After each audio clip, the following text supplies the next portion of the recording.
Hey guys, welcome back to Ace Recaps. Today I am going to be explaining a 2018 Hindi fantasy horror film named Tumbad. The movie starts off with a story. The goddess of prosperity, the symbol of food and limitless gold rumors the earth. It is said that when the universe was created, she gave birth to 10 million gods, but she only loved one of them who was born a star. But now you will not find his name anywhere. That is because he was greedy for all the gold and grain and the other gods attacked him for it. But before he could turn into dust, the goddess of prosperity saved him, but on one condition, that he'll never be worshipped and he slept in his mother's womb for eternity. But a man woke him up and built a shrine under his name, and since then the village was cursed and it never stopped raining. We are then taken back to 1918 to the Tumbad village in western India. Amidst a heavy rain we watch as a woman runs for shelter. She is then seen giving Sarkar, a local lord, sexual services as he promised her a gold coin. He tells her that earning it isn't going to be easy and that she needs to work hard for it. The camera then zooms into a creepy-looking statue holding the gold coin. In the next scene we watch as two brothers wait for their mom outside their house amidst heavy rain. The brothers are then seen cooking some food and taking it to feed the Sarkar's grandmother.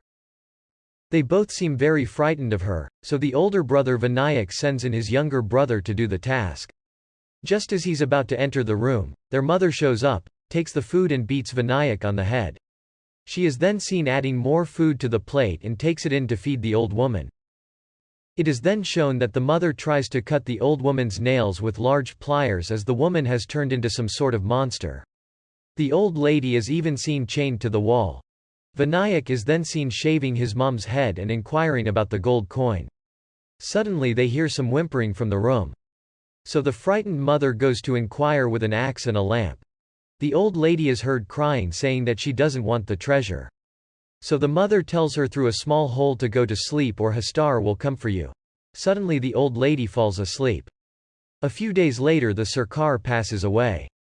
As they cremate him we watch as the mother takes her kids and runs home to cook food. The mother tells Vinayak that they are going to be leaving the Tumbad village the next day as there's nothing left there for them. Vinayak questions his mother saying that they now inherit the mansion and all its gold, so the mother replies saying that the mansion is not worth a penny and the Sarkar searched all his life for the gold but found nothing. So Vinayak suggests waking up the old lady and asking her the location of the gold, to which the mother gets annoyed and pushes him away and tells him to do as he pleases. That evening as the brothers are seen talking to each other, the younger brother slips down a wall and hits his head on a rock.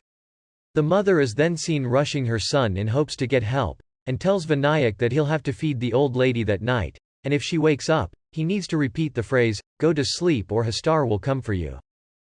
As the mother takes her son to get help, the Bullocky asks her if she still wants to go to the doctor or should he take her to the graveyard, which means that the boy passed away. The mother replies saying take her back home. Back at home we watch as Vinayak tries to prepare food for the old lady and drops all the rice to the floor. Suddenly the old lady wakes up and Vinayak approaches her trying to inquire about the lost treasure in the mansion. The old lady, who is now clearly shown as a monster, tells him that she will tell him everything if he feeds her. So Vinayak rushes to the kitchen to prepare the food. As he haggles around trying to cook her some food, the old lady escapes from her room and chains Vinayak to herself. Vinayak tries to tell her the phrase but he's forgotten it.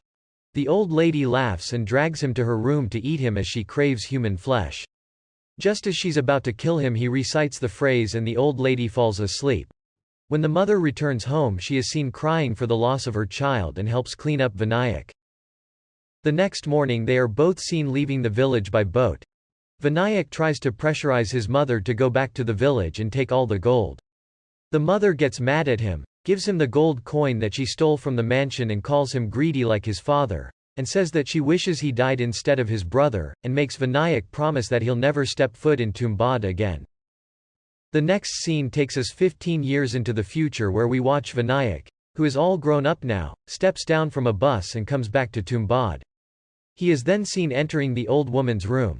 It is now fully covered with vines and roots, so after a bit of struggle, he finds her chain and shakes it to wake her up. We then see that a whole tree has grown out of her. She is almost withered to dust, but she's still alive. Vinayak asks her about the treasure and she tells him that it's in the well in the mansion. She warns him not to go down there as the last time she did, she turned into a monster.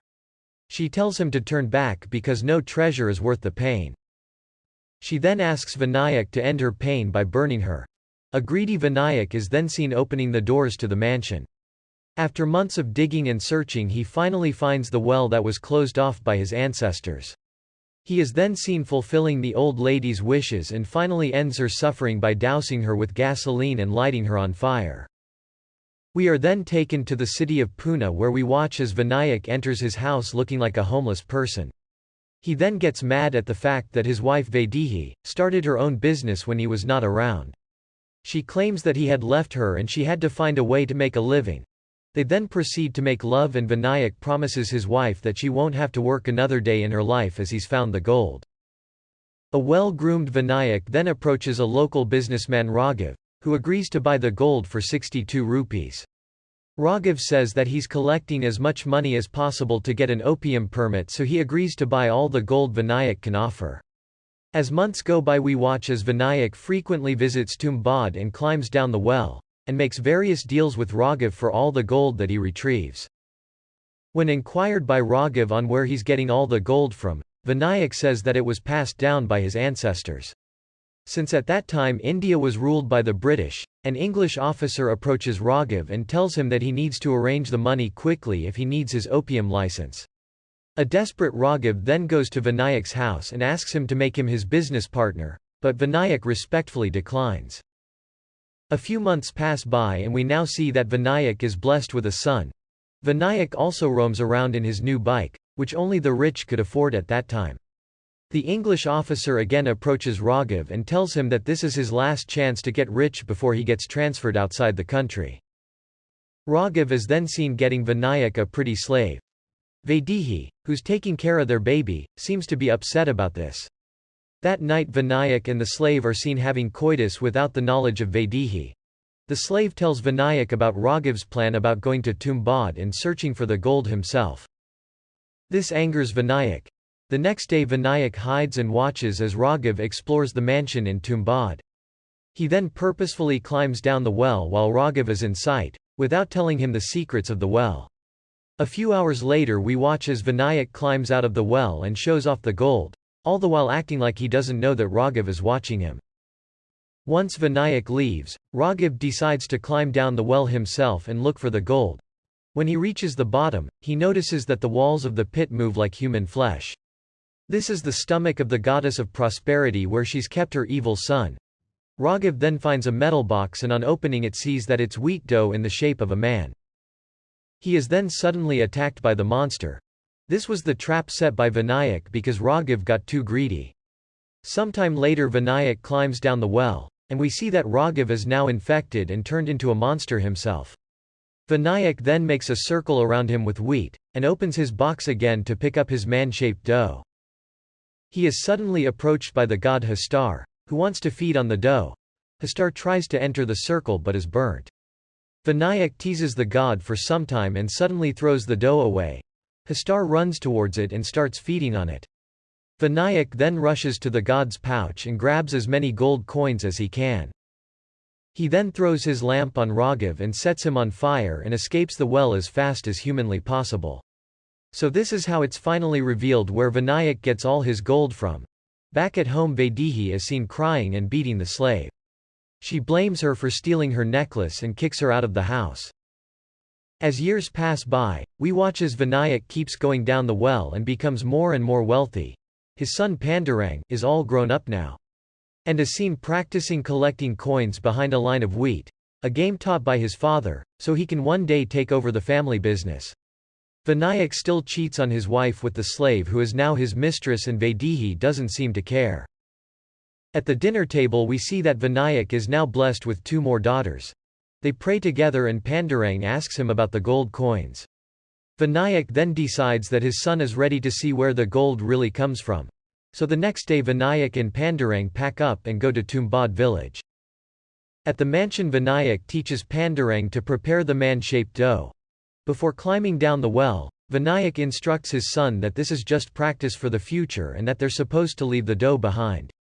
When they get to the bottom Pandurang starts preparing the circle around them. Before the circle is completed, he reveals to his father that he brought one doll with him. He is suddenly attacked by Hastar. Vinayak panics and grabs his son and starts climbing out the well. While Hastar feeds on the dough, Pandurang sees an opportunity and goes for the god's pouch and grabs as much gold as he could before climbing out the well. At the top, a proud Pandurang shows his father the gold he collected. Vinayak, who's now outraged, starts beating the shit out of his boy. They then look for the fallen gold and drive back home the next morning, and we see that Vinayak let his son keep one gold coin for all his hard work. A few days later, while Vinayak has a few drinks with other businessmen, they tell him that since the Indian government has regained power, they plan on locking up the mansion. This leaves Vinayak worried as his only source of income is going to be beyond reach forever. A drunk Vinayak shows his son all the gold that he's collected over the past few years and tells him about the government's plans and passes out. Pandurang, who's still just a teenager, is seen offering his gold coin to his father's mistress in exchange for sexual favors. But she just smiles at him and takes the gold coin. Later that day, she tells Vinayak about Pandurang's plans. This enrages Vinayak and he beats the living shit out of his son. Pandurang then asks his father's forgiveness and Vinayak tells him to keep it in his pants for a few years and that they'd get him married. The spoiled teen then asks his father what he's supposed to do until then. So Vinayak bursts out in laughter looking at his horny son. The next day Vinayak takes his son to a brothel and they both seem to have a lot of fun as the ladies take care of them. Pandurang then tells his father an idea where they would make multiple dolls instead of just one. And as Hastar eats all the dolls, they'd have enough time to collect as many coins as possible. Vinayak thinks this is a great idea and they both decide to give it a shot before the government locks down the mansion for good. The next day they head to Tumbad, and as they reach the well they start all their preparations. As they get to the bottom, Hastar arrives. Pandurang starts taking out all the dough dolls that they prepared. But to their surprise there's more than just one Hastar. Each Hastar comes for each doll. Vinayak gets frightened for the life of his son and orders him to put all the dolls back into the box. But it's too late. They surround them and fight each other for the single doll. A few hours pass by and Pandurang falls asleep as they are protected by the wheat circle. When he wakes up it is shown that Vinayak has tied all the dolls around his body. Pandurang begs him to reconsider, but this is the only way Vinayak can save his dear son's life. Vinayak climbs up the rope and drops all the Hastars on the wheat circle, killing them. As Pandurang climbs out the well, he sees his father who is now infected with the terrible disease. Vinayak offers him the gold that he stole from the Hastar. But Pandurang denies it and breaks down crying before he lights his father on fire. At the end of the movie we watch Pandurang exits the mansion for good. The world has enough for everyone's need, but not enough for everyone's greed, is a great lesson that the movie tries to teach us. That's all folks. Thank you for watching. If you like the video please don't forget to like, share and subscribe. Have a great day.